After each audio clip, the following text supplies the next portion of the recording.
ஏங்க என்னங்க கதை கீதை ஏதாவது எழுதிட்டு இருக்கீங்களா? என்ன உனக்கு காமெடியா இருக்கா? நீங்க எழுதுனத நான் இன்னும் படிச்சு பார்க்கலையே. படிச்சு பார்த்தா தானே காமெடியா இருக்கா இல்லையான்னு தெரியும். சும்மா என்ன கிண்டல் பண்ணாத.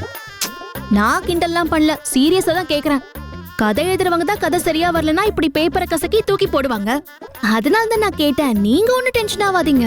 ஆதிர, நான் ஒன்னும் கதை எழுதல. நான் உனக்கு கொடுத்த 15,000க்கு கணக்கு எழுதி பாக்குறேன்.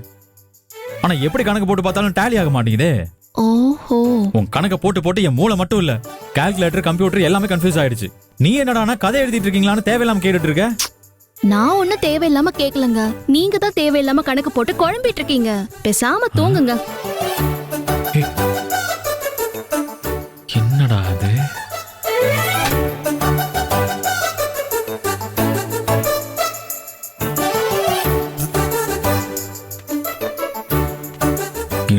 +80 + 90.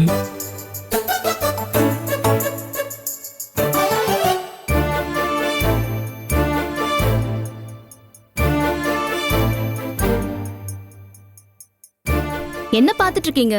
தூக்கம் வரலையா? எனக்கு தூக்கம் கண்ணு இழுக்குது. நான் தூங்க போறேன். ஆதிர, என்னங்க என் கணக்குக்கு பதில் சொல்லாம நீ பாட்டுக்கு படுக்க போனா என்ன அர்த்தம்? நான் தான் சொன்னல எனக்கு தூக்கம் வருதுன்னு, அதான் அர்த்தம்.